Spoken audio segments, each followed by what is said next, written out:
Kanalımdan ve mutfağımdan herkese merhabalar. Kimsenin sizi yaptığınıza inanamayacağı şahane bir pasta tarifi vermek istiyorum.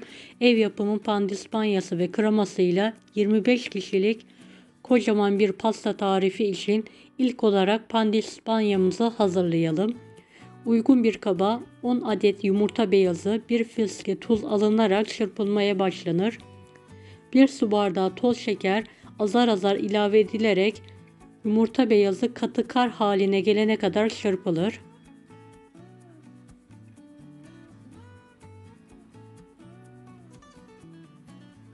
Evet, gördüğünüz gibi kıvamı katı olacak şekilde çırpılır.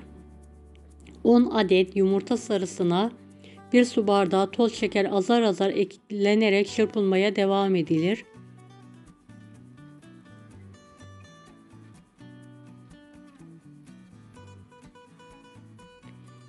Bir çay bardağı ılık su azar azar eklenerek bu karışım 3-4 dakika çırpılır.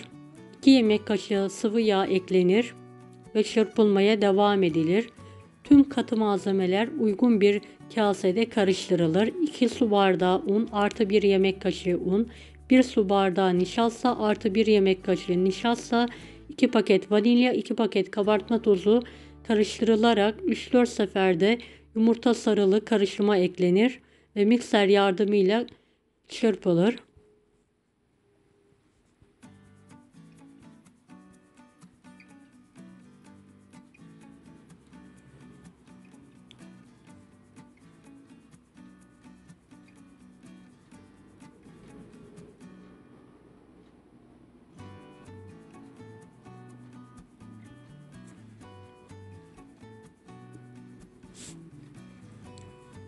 Evet, gördüğünüz gibi yumurta sarıların kıvamı biraz koyu. Mikser yardımıyla çırpılacak kıvamda.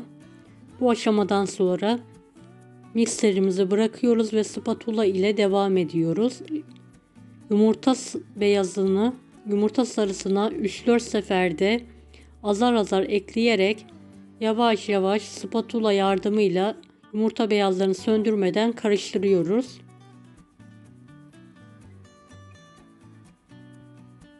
Videomu bu kısma kadar izlediyseniz yorum kısmına herhangi bir emoji bırakırsanız bana destek olmak için sevinirim. Evet, gördüğünüz gibi köpük köpük şahane bir pandispanya hazırladık. 2 eşit fırın tepsisine fırın kağıdı serilir ve hazırlanan pandispanya hamuru ikiye eşit olacak şekilde bölünerek dökülür tepsilere. Düzgün bir şekilde tepsiye yayılarak tepsiyi 3-4 sefer tezgaha vurarak havasını alalım.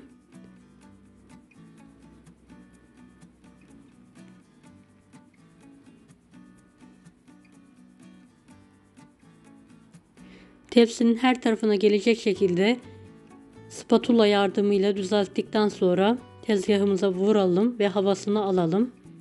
Önceden ısıttığımız 170 dereceli fanlı fırında üzeri kızarana kadar 20 dakika yaklaşık pişirmeye bırakalım. Pişen pandispanyaları fırından çıkartalım ve soğumaya bırakalım kendi halinde.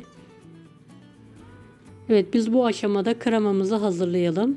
1 çay bardağı un elenerek uygun bir tencereye alınır. 1 çay bardağı nişasta, 1 su bardağı toz şeker, 1 paket vanilya, 2 tam yumurta eklenir ve karıştırılır. 1 litre süt ilavesi yapılarak bu karışım pürüzsüz olana kadar çırpılır.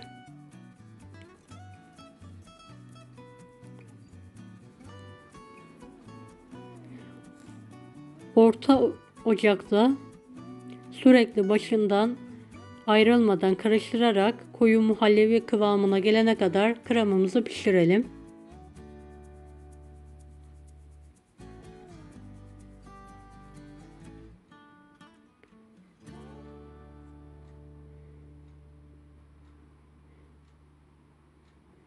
Evet, kremamız koyulaşmaya başladıktan sonra 3-4 dakika sürekli karıştırarak pişirmeye devam edelim. Hemen altını kapatmayalım.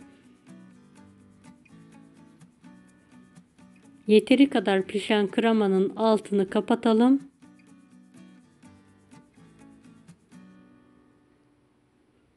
...75 gram beyaz çikolatayı tartarak kremamın içine alıyorum.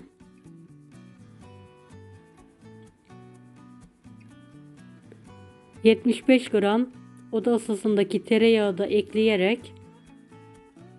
...çikolata ve tereyağı eriyene kadar karıştıralım.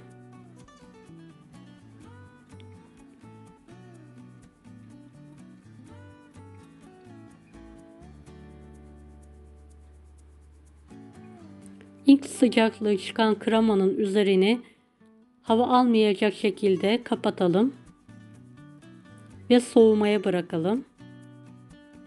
Bu kremayı akşamdan da hazırlayıp buzdolabınıza kaldırabilirsiniz.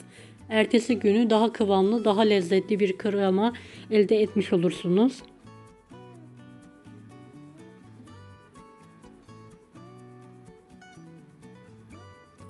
Evet, soğuk krema mikser yardımıyla 1-2 dakika çırpılır. Daha sonra üzerine 2 paket toz krem şanti 1 su bardağı sütle çırpılarak azar azar eklenerek kıvam alana kadar mikser yardımıyla çırpılmaya devam edilir.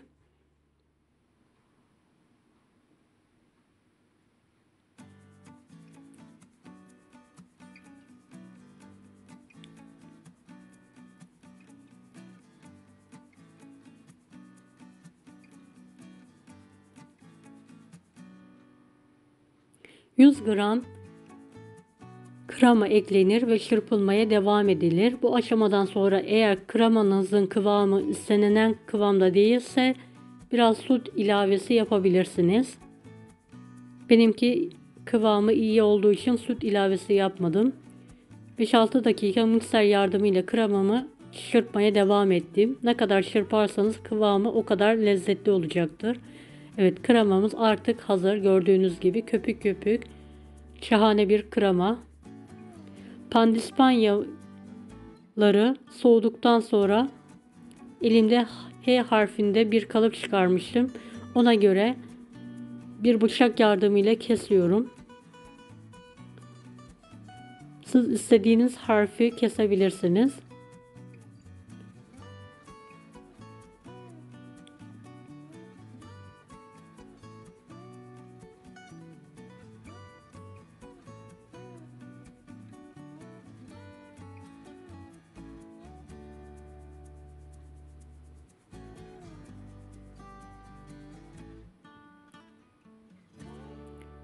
Evet, pandispanyamı kestim ve servis için pasta tabanlığıma alıyorum harfi ve bol sütle pandispanyamı ıslatıyorum. Kremamı sıkma torbasına alarak aralıklı olmayacak şekilde pandispanyanın üzerini kaplıyorum.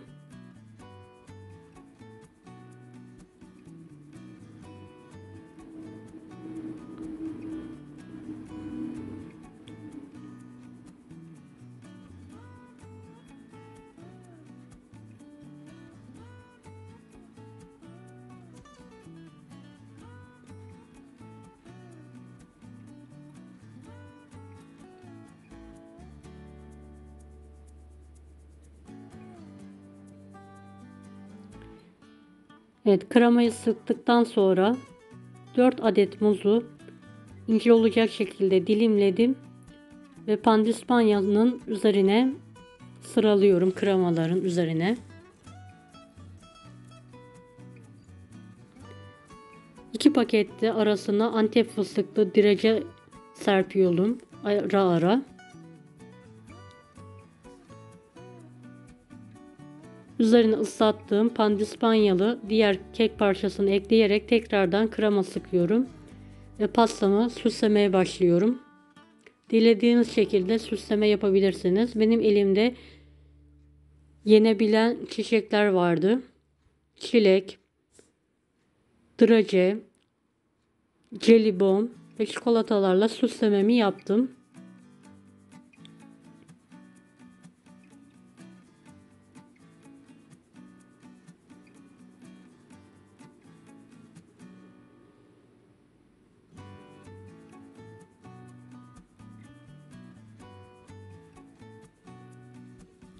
Hem görüntüsüyle hem lezzetiyle kendini hayran bırakan şahane bir pasta tarifi. Mutlaka tarif defterinize eklemenizi tavsiye ederim.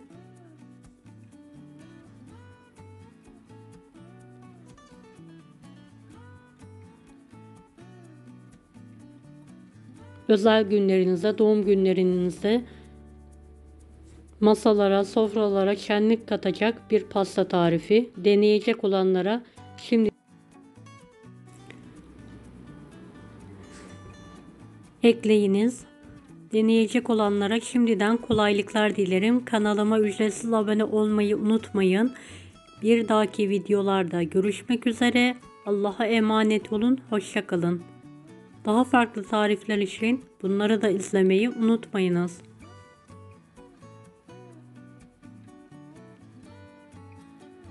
Afiyet şifa olsun herkese.